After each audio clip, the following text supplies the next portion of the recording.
大家呢條片咧會同大家分享點樣可以用3個提示詞，將一整個學期嘅內容喺90分鐘裏邊咧就學到，或者係好多內容啦。我係點樣將佢好快脆咁樣學到呢？呢個原來3個提示詞咧就搞掂噶啦。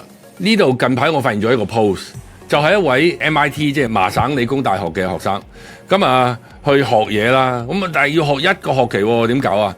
咁佢用咗一個方法，3個提示詞就將90分鐘嘅學習咧就搞掂咗喎，仲要係通過咗個教授嘅考核，同埋個教授咧以為佢作弊啊，佢即場用呢個方法。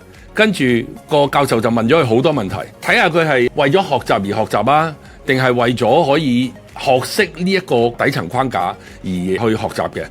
咁誰不知完全通過晒，最尾嗰個教授咧就同佢講冇得頂，完全係掂嘅。咁佢係點呢？嗱，呢一個 post 咧喺 X， 咁啊大家都可以睇到噶啦。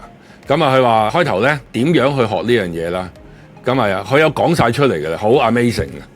咁提一提大家囉嗦提示，我哋用 AI 好多人咧就問總結啊，攞重點係咪？但係呢個唔係學習方式嚟嘅，因為佢俾到答案俾唔到能力你嘛，而係佢用咗一個 AI 嘅一個 as 一個 personal coaching 一個專家嚟帶動佢去思考，呢個就係我哋需要學習嘅地方，係點樣可以吸收到個知識，就唔係為咗考試或者係為咗做 report。做論文而去做一個嘅學習，咁佢點嚟嘅呢？咁佢就首先呢，就係將所有嘅內容嗱，正常我哋就可能好多人啦，攞啲內容落去就俾個總結啊咁樣，佢就唔係嘅，佢首先呢，就抌晒落去，問佢第一個嘅提示詞，問佢第一個問題，佢呢個表面上叫提示詞啦，實際上係其實希望係有個專家喺度，有個好資深嘅。嚟教佢，因為我哋如果係真係想學習嘅，我哋要攞嘢啊嘛，就唔係純粹話吸收或者死記，呢個唔係學習嘅方式嚟。Elon Musk 都有提到，第一原理我哋應該係即係譬如係點樣學習，而唔係為咗學習而學習啊嘛。咁第一個提示詞呢，佢就講啦，嗱呢度嘅內容佢抌晒俾佢啦，5個核心理念係咩？咁同埋我點樣結合我之前所學嘅內容，將佢連結起來，唔係攞總結，唔係攞定義。係攞連結啊，將所有嘅內容連結，將佢吸收，咁佢就上傳去 NotebookLM 啦。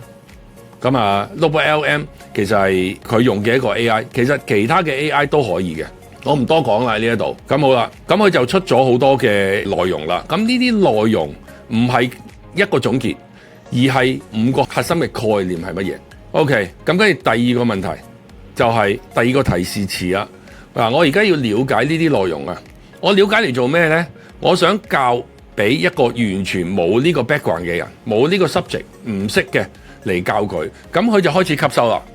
開始吸收咗嗱，如果我要教，因為我哋學做教啦叫，咁我哋會教其他人啦，或者我哋教他教其他人去教啦。咁呢個就唔係純粹係搬字過紙嘅嘢，而係理解咗之後，跟住我就問佢啦，點樣可以教一啲係完全唔識嘅？咁跟住佢就一路講啦。佢就話：得出嚟嘅結果呢，唔係複雜佢知道嘅嘢，而係修正嗰個佢唔知嘅嘢。咁佢一路繼續問啦，一路繼續問啦。咁佢就會經過呢個思考呢，就會得出嗰個結果，得出係呢一組內容嗰個核心啦。其他嘢其實係唔需要嘅。咁跟住嚟啦，跟住第3個提示詞就係教授會問啲咩問題啊，先至讓一個學生即係唔係淨係知道表面嘅，而係知道個底層邏輯嘅。呢個重點係咩呢？唔係淨係為咗考試，可能有天書㗎，死背啊，撞得啱嘅咪點啊？咁啊撞唔啱嘅咪唔識咯。但係呢一度佢個問題就係，如果有個教授問我啦，咁佢會問我一啲嘅咩問題，先至會即係覺得我係識呢一樣嘢。因為如果你係理解咗一理通百理明嘅話，你唔係背字眼，唔係死記，咁呢一個方式就會讓你明白咗呢一樣嘢係咁樣嘅喎。咁原來個邏輯係咁嘅喎。咁跟住呢，咁去到教授度啦，佢淨係呢3個提示詞咧。咁跟住個教授呢，覺得佢哇，你係咪真㗎？跟住你係咪出貓啊？你係咪用 AI 寫出嚟啊？咁試佢啦。咁佢就話唔係啊，我真係識㗎。個教授問咗佢好多個問題。問咗佢超過10個問題，咁跟住呢，寫出嚟嗰個結論係咩呢？就係 surprise，就係驚喜。因為佢直情坐低啊，話俾個教授知嗱，我係咁做嘅，我問佢呢啲問題。咁跟住好啦，咁啊 AI 俾咗個一啲嘅邏輯我啦，我唔明嘅，我繼續深化，繼續問。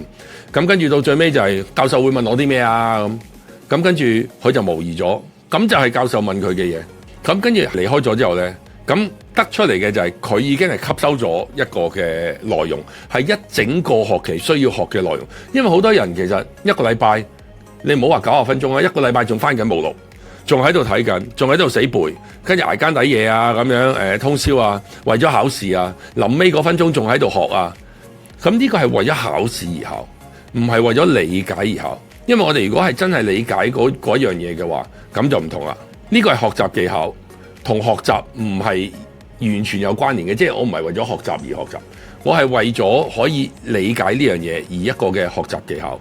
咁喺呢個 post 咧，呢度你撳落去，咁呢度有個掣嘅，呢個係 Grok 嗰個 logo， 咁咧就可以 explain this post 啊，即係解釋啦。咁好啦，我撳咗落去，我就問佢，佢講咗個描述之後咧，我就問佢啦，將3個最重要嘅提示詞俾我。咁佢就將呢3個提示詞咧就好簡單，將佢提咗出嚟。呢度就係成個核心嘅提示詞啦，3個啫。我可以再加多個嘅，我個人建議就係可以試下，如果呢個有3個呢個專業領域嘅專家，佢哋會爭辯啲乜嘢？咁你就知道嗰3個專家其實佢就將呢個內容咁有啲咩唔同嘅角度啊咁樣。